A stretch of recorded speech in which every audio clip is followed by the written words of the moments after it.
kelompok 1. Namaku Mazaya Aulia Ale dengan NIM 144251032. Saya Safia Bunga dengan NIM 111251337. Aku Aurelia Raisa Fitri Ramadhani dengan NIM 123251062. Aku Cahaya Alena Diantoro dengan NIM 131251119. Namaku Nasoris Mutia Jasmine dengan NIM 013251134. Namaku Ali Nur Masyurullah dengan NIM 151251669.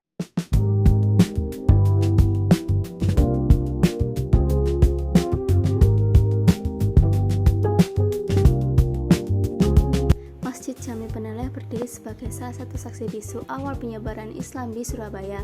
Masjid ini menjadi tempat awal beliau berdakwah dan mengajarkan ajaran Islam kepada masyarakat sekitar. Struktur Goyo Jati yang menjadi kerangka utama masih dipertahankan dalam kondisi asli tanpa kaku sedikit pun dengan menggunakan teknik pasak kayu yang menunjukkan keahlian arsitektur masa lampau. Keindahan Masjid Peneleh terletak pada simbolis di setiap bagiannya. 10 tiang utama melambangkan 10 malaikat, sementara jendela-jendela masjid memuat aman 25 nabi sebagai pengingat akan keimanan. Pada tiangnya terukir motif tengkorak, simbol agar manusia selalu ingat mati dan tidak sombong. Bentuk bangunannya menyerupai kapal terbalik, melambangkan bahtera kehidupan. Masjid Jami Peneleh tidak hanya menjadi tempat ibadah, melainkan juga warisan spiritual dan budaya yang hidup di tengah masyarakat.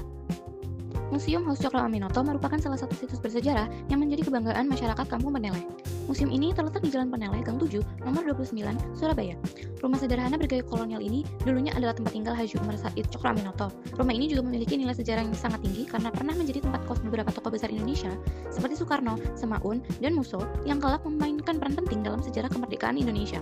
Di dalam museum, pengunjung dapat melihat berbagai koleksi peninggalan Cokro Aminoto seperti perabotan rumah asli, dokumen, foto-foto lama, serta benda-benda yang mencerminkan kehidupan masyarakat pada masa awal abad ke-20.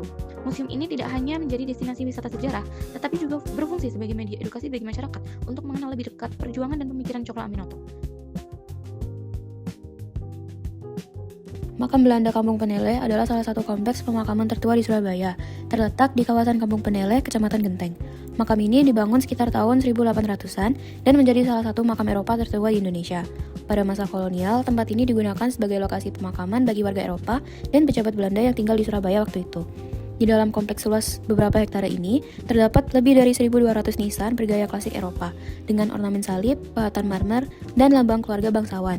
Sejumlah tokoh penting termasuk pejabat tinggi Hindia Belanda pernah dimakamkan di sini. Kini, makam Belanda Peneleh telah ditetapkan sebagai cagar budaya kota Surabaya.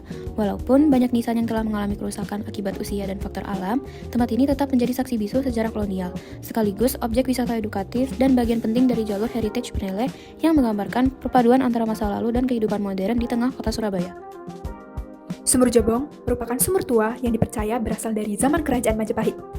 Dibuktikan dengan teknik pembuatan sumur yang tak biasa, yaitu menggunakan jobong atau tanah liat yang dibakar, yang sesuai dengan teknik pembuatan sumur peninggalan Majapahit yang berada di daerah Trowulan. Bukti ini diperkuat dengan adanya penemuan tulang belulang manusia di daerah sekitar sumur Jobong yang diperkirakan hidup pada abad 14 sampai 16 Masehi. Sumur Jobong ini ditemukan pada tanggal 31 Oktober 2018 di kedalaman 1 meter di bawah tanah saat proyek pembangunan saluran air sedang berlangsung. Sumur ini masih beroperasi dan digunakan oleh masyarakat sekitar untuk keperluan sehari-hari. Langgar Dukur adalah salah satu bentuk arsitektur tradisional Jawa yang memiliki nilai religius dan kultural tinggi. Jadi, Langgar Dukur dapat diartikan sebagai tempat ibadah yang berada di lantai atas atau bagian atas rumah. Karena letaknya di atas rumah, suasananya lebih tenang dan terpisah dari aktivitas sehari-hari, sehingga mendukung kekhusyukan beribadah. Nah, istimewanya Langgar Dukur ini masih banyak tersimpan artefak seperti tulisan Taiko dan jadwal sholat zaman dulu yang terbuat dari kulit. Yang terakhir, di Kampung Peneleh ini berdiri sebuah rumah tua yang menyimpan sejarah bagi bangsa, yaitu rumah Bung Karno. Di tempat sederhana ini, Soekarno kecil, tumbuh, dan menghabiskan masa mudanya sebelum menjadi proklamator dan presiden pertama Indonesia. Setiap sudut rumah ini menyimpan kenangan tentang awal perjuangan dan semangat belajar yang luar biasa. Di ruang-ruangan kecil inilah tumbuh pemikiran besar tentang kemerdekaan dan kemandirian bangsa. Kini, rumah Bung Karno di Peneleh menjadi cagar budaya.